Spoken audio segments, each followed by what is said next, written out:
Fal mahmudu minal a'mali, maka yang terpuji daripada amalan itu, amalul jawarih itu, yasduru minal akhlaqil mahmudati, itu muncul dari akhlak-akhlak yang terpuji, al munjiyati fil akhirah, yang menyelamatkan di akhirat kelak. Ya Rabbi salli ala Muhammad. Assalamualaikum warahmatullahi ta'ala wabarakatuh. Alhamdulillah wassalatu wassalamu ala rasulillah wa ala alihi wa sahbihi wa mawala wa ba'du. Subhanaka la ilma lana illa ma'allamtana innaka antal alimul hakim wa tub alaina innaka antat tawwabur rahim. Rabbi syrah li sadri wa yassir li amri wahlul 'uqdatam min lisani yafqahu qawli. Baik Bapak Ibu sekalian, ahbabana fillah, rekan santri yang saya muliakan, kembali kita akan melanjutkan kajian Ihya Ulumuddin kita. Langsung saja kita masih pada Kitabul Ilmi ya. Pada pembahasan sebelumnya yang berkenaan dengan kritikan yang dilontarkan kepada Imam Al-Ghazali rahimahullahu ta'ala terkait dengan mengkategorikannya beliau ilmu fikih itu dan ulama fikih itu sebagai bidang keduniaan atau ulama dunia.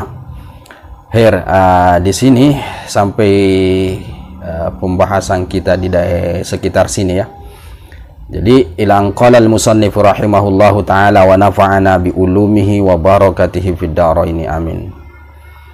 Fa in qulta, ya, jika engkau katakan, kata Imam Al-Ghazali ya, artinya kalau kita mau mempermasalahkan lagi, lima sawaita bainal fikhi wat tibbi ya, kenapa Anda menyamakan antara ilmu fikih dengan ilmu pengobatan ya.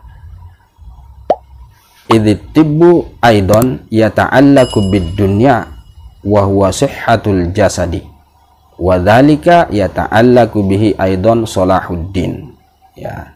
Idh-tibbu, karena pengobatan itu, aidon juga, itu berkaitan dengan keduniaan ya. Terkait dengan keduniaan. Apa dia? Wahuwa sihhatul jasadi, yaitu sehatnya jasad atau tubuh. Wadhalika, yang mana sehatnya jasad dan tubuh itu terkait bihi, dengannya juga itu salahuddin, kebaikan agama.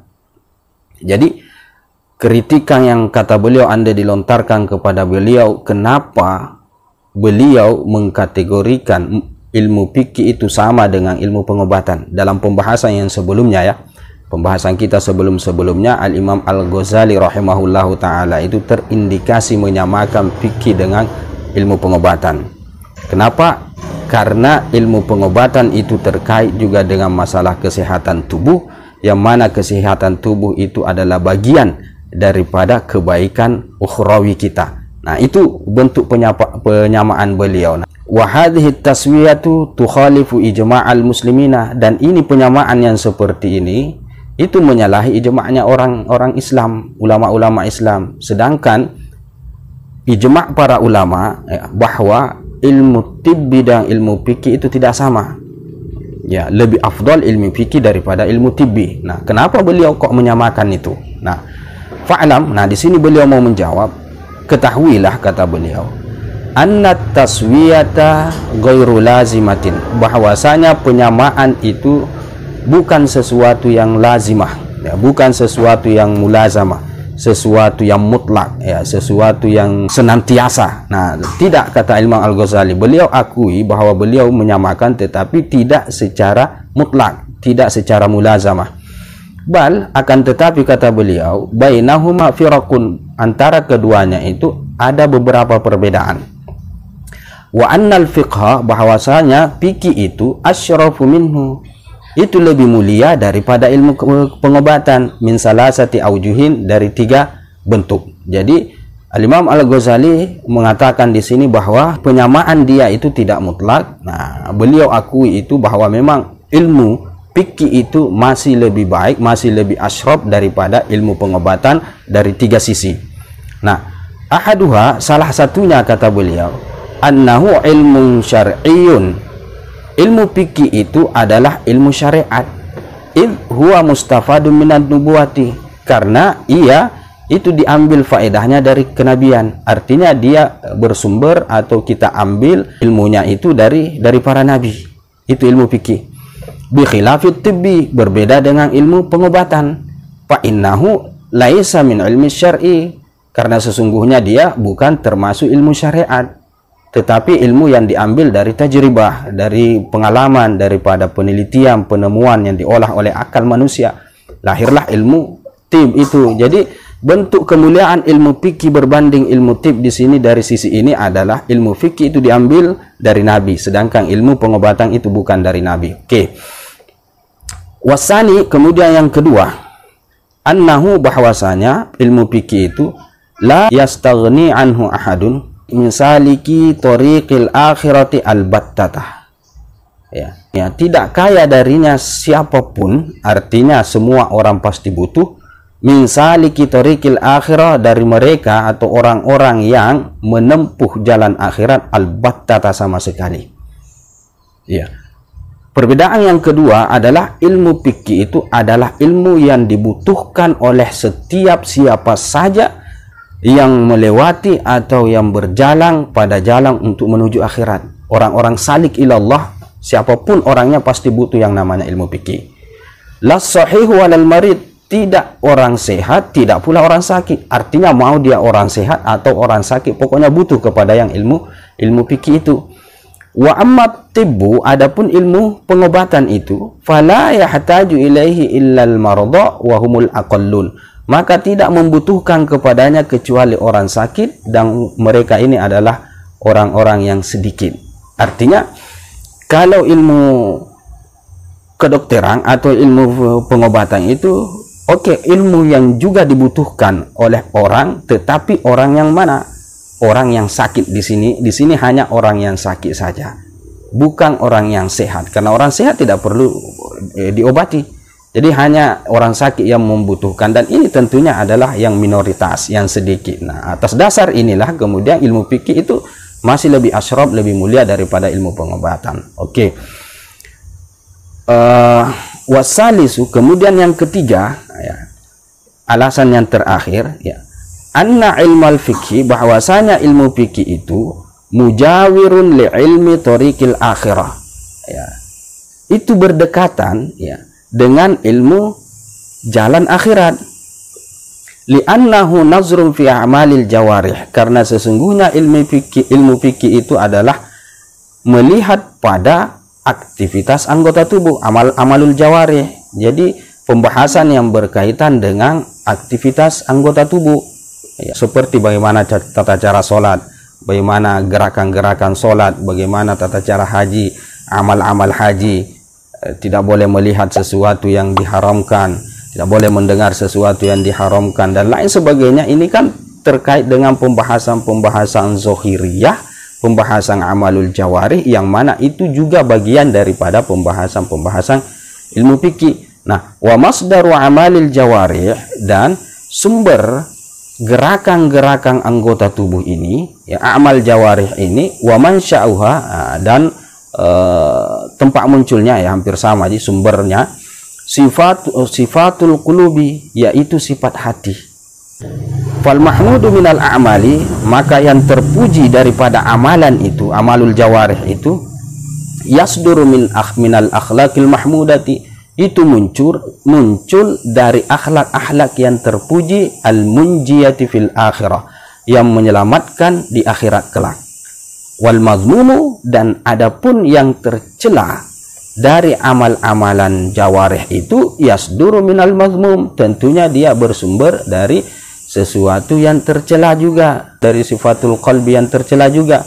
Nah, walaysa yakhfa ittisalul jawarih bil qalbi, dan tidak berlindung lagi, artinya sudah pasti itu terhubung al jawarih, anggota tubuh tersebut, bil qalbi, dengan hati, dalam artian, ya, reaksi anggota tubuh ini, ya, al jawarih ini dalam aktivitasnya sehari-hari itu merupakan suatu implementasi daripada keadaan hati, yang mana keadaan hati ini merupakan ilmu thariqil akhirah.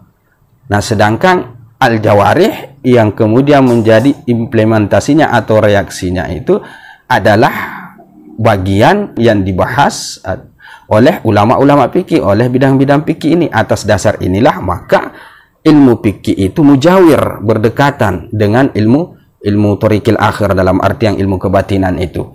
Oke, wa amma sihhatu wal maradu, adapun masalah kesehatan dan masalah sakit yang merupakan objek kajian daripada at-tib, pengobatan ini, famansya'uhuma sofa'um fil mizaji wal akhlati. Sumber keduanya itu adalah bersihnya fil mizaji pada al-mizaj. Al-mizaj ini resam tubuh ya. Maksudnya resam tubuh itu adalah kondisi fisik dan faalnya yang menentukan reaksinya terhadap rangsangan dan daya tahan tubuh terhadap penyakit ya, atau bahasa ilmiahnya moodnya lah ya, mood itu, bersihnya mood itu ya, stabilnya atau idealnya mood itu. Wal akhlati, dan begitu juga al akhlak ini ya cairan yang ada dalam tubuh manusia ya, seperti empedu, lendir, nanah dan lain sebagainya. Nah, jadi sehat sakitnya seseorang itu yang menentukan adalah sofa, al-mizaj dan al-akhlaq ini. Nah, wadzalika min awsafil badani, yang mana al-mizaj dan al-akhlaq ini adalah sifat-sifat tubuh.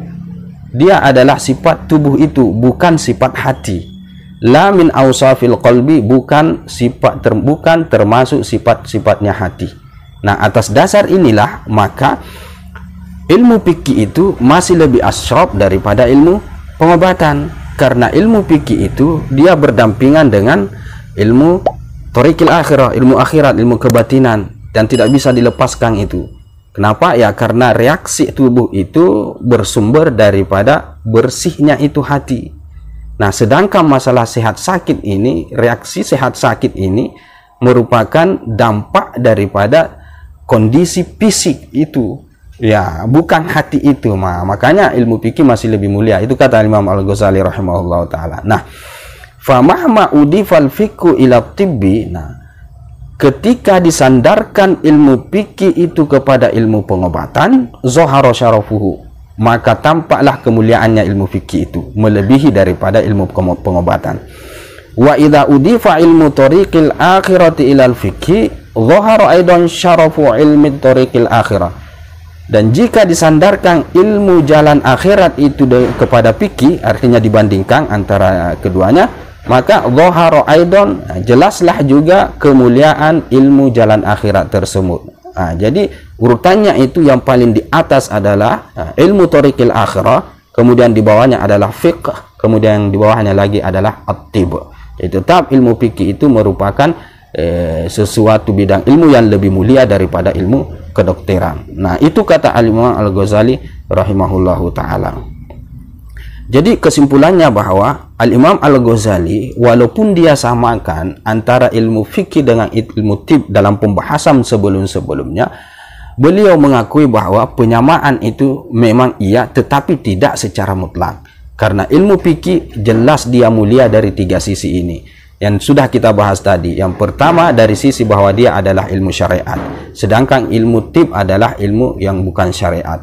Kemudian yang kedua adalah ilmu fikih, ilmu yang dibutuhkan oleh manusia dalam kondisi apa saja, mau sehat atau sakit. Sedangkan ilmu tib itu hanya dibutuhkan ketika sakit. Kemudian yang ketiga adalah ilmu fikih itu adalah ilmu yang berdekatan dengan ilmu kebatinan yang bersumber daripada hati. Sedangkan ilmu tib itu adalah ilmu pengobatan yang berkaitan dengan badan yang bersumber dari kondisi fisik. Saya rasa sampai di situ saja dulu apa yang kita sempat bahas di sini, karena pembahasan kita ini yang selanjutnya adalah masih terkait dengan permasalahan ya, permasalahan yang panjang, masih terkait dengan permasalahan yang sangat panjang sekali. Jadi lebih dan kurangnya mohon dimaafkan. Wallahu a'lam bissawab. Subhanakallahumma wa bihamdika asyhadu an la ilaha illa anta astaghfiruka wa atubu ilaik. Assalamualaikum warahmatullahi taala wabarakatuh. Ya Rabbi salli alaihi wa sallim.